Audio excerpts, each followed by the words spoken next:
I mean, if we anticipate what he's trying to do and just sustain the lane, continuously farm it out with the Tormented Soil, this makes sense. Yeah, I really want to watch this level 1 to see exactly level 1, as if this is Summoner's Rift.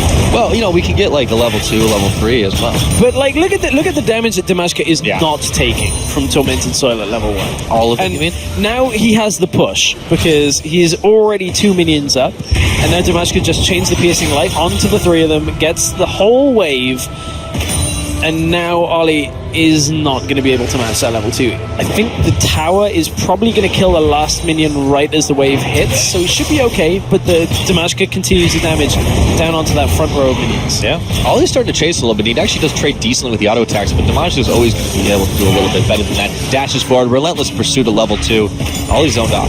Yeah, Olleh doesn't have Dark Binding available yet. That is the one thing that Dimajke now has to be aware of, is if he steps out from beside the minion wave, he is just going to get bound up, and then Olleh will be able to return some damage, but not if he throws it into the minions. That's going to waste a lot of mana if that keeps happening. Double tap, dashes over. He knows he's got the time to do it. However, the minion aggro is starting to get a little strong for Dimajke. Doesn't trade effectively there. Yeah, not an effective trade at all. And you know, Dimajke with the Grasp of the Undying is going to be happy to just take these trades because Olleh is not going to have the sustain. The Corrupting Potion has no charges left. So pretty much done with that first buy on the potion. Dimajke is lower on the health, though. He's still got his biscuit, though. That's the other scary thing about this. And now, if Dimajke can go forward, he's going to look for it. Olleh, no, he's able to secure it. And he gets Dimajke dark bound for his trouble, too.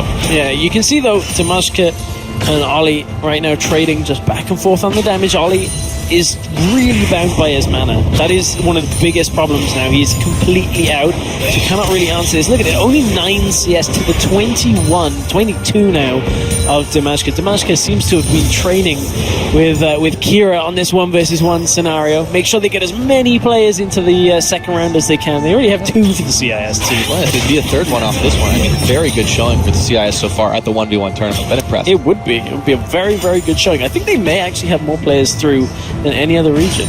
I'd have to double check that. Well, and you know, it's almost guaranteed because we've got two Koreans going up against each other tomorrow, obviously. Yeah.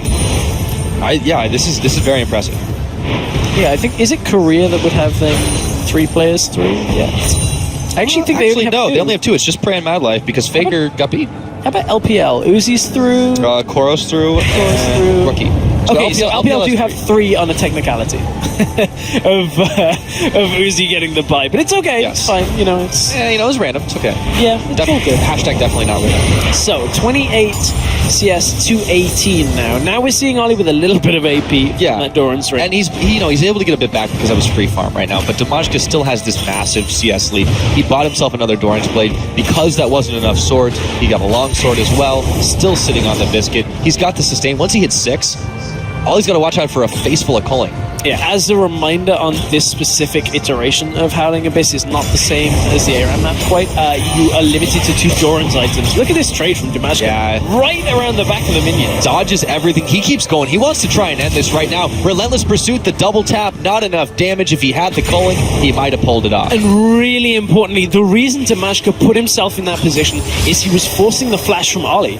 He knows that Olleh cannot walk away because he'll just take too many autos, so he has to force him to walk a little bit and then flash as far as possible rather than just allowing him to walk backwards. So Dimajke now has both of his summoners still available, still has the cleanse and the exhaust, and the flash is now not available for Morgana. She cannot engage at 6 without Dimajke making a big mistake. Well, even a big mistake might not be the end for Dimajke here. He has got so much going for him, and a whopping 18 CS differential. He takes the Dark Binding, doesn't even use the cleanse. That's how confident he is that he is completely safe. Yeah, he's got biscuits, got Grasp of the Undying, has the double Dorans as well, so he knows he's fine. Health Relic, I believe, is due back up just underneath him in a couple of seconds. He's got calling. So at this point, Dimajke is trying to beat Olleh to his own, but forces Olleh to actually take that at full health. So all it's going to do is give him a little bit of mana back. really able to push into him, but again, he's on track to easily win this on CS, and Olleh just doesn't seem to have a game plan going here beyond trying to continuously farm this one out. Pulling comes out, Dimajke takes a lot of damage, the soul shackles are on, but he relentlessly retreats. Yeah, literally just one E gets him away from that. Doesn't have to use anything else, doesn't let it bind and then uses cleanse to get out, just completely dodges his way away. Rejuvenation bead has come out for Olleh as well. That is not going to do a lot. These fights, or at least the trades from Dimajke, are too frequent that a rejuvenation bead is not doing enough. Realistically, it's giving him a little bit of health regen, but rather than reducing the amount of damage done, Olleh is just continuously taking damage again and again and again, and it just won't make up for that kind of harassment. Yeah, I mean, the farm is starting to get just almost too easy for Dimajke here. Ward's down. He's not even going to try to finish farming this up. He's just going to buy even more time for the next waves to start arriving. Olleh's going to have to back just because he's half on his mana. Yeah, and you know, this is just Dimajke knowing what he has to do in this situation. Again, all he's got to do, play slightly defensively with the Null Magic Mantle, looking for the Hex Drinker, then just out farm. At this point, he's managed to manipulate the wave by keeping those creeps alive, that it's now continuing to push in towards him. He won't use any spells here, and is just going to farm the wave out. It is ever so slightly pushing still in towards Dimajke. Did, however, auto, so he has to kind of answer the Tormented Soil, otherwise it will push the wave back into Olleh's favor.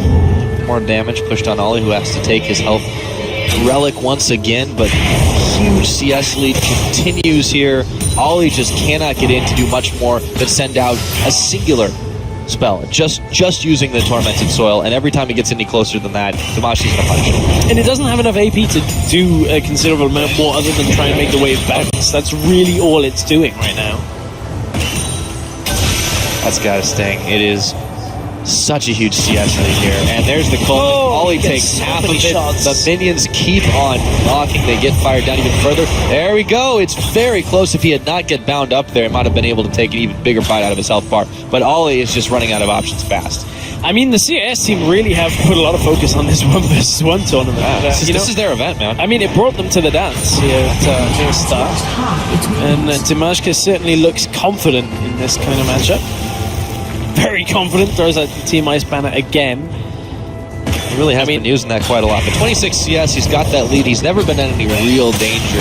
The closest he's come when he dashed point blank into Olleh and he got a face full of Dark Binding, but really hasn't been too much of a problem for him. Olleh's got a little bit of a health advantage now. He's just going to try to force him off with a few autos, but they just don't do enough. Dark Binding is going to hit. No cleanse still. Olleh's going in. Exhaust is on. He's going to go ahead and cleanse the chains. Yeah, there's the double summoners. Will completely reduce what Olleh was trying to do there. But that was a good amount of damage. Oh! Dimajke is so low, but Olleh can't go in. Oh, the Tormented Soil had already been used. Oh, that's so painful. That actually would have been it from Olleh. One misplay out of Dimajke. It's not enough to turn the matchup around, unfortunately, for Olleh, as now Dimajke was able to back and has picked up the Hex Drinker as well. No potions with it. I believe he's waiting. Actually goes Vamp Scepter.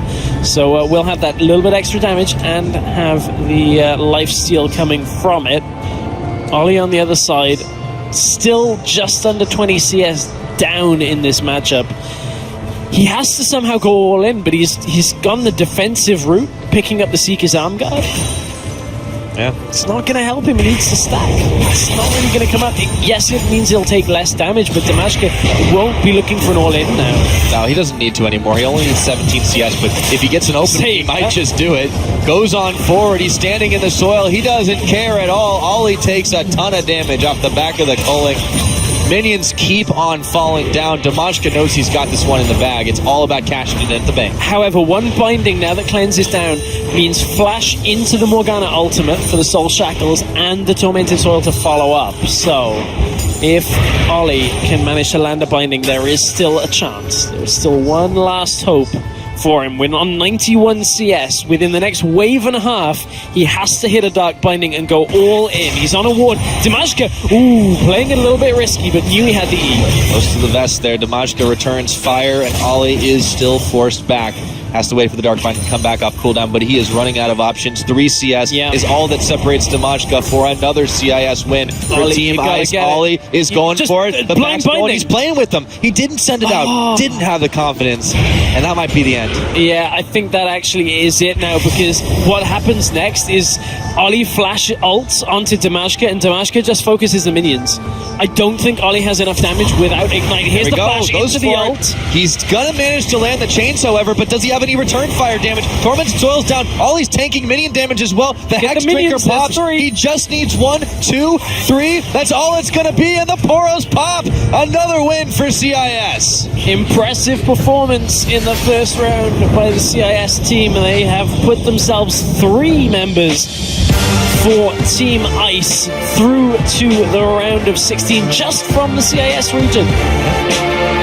1v1, the Wildcard.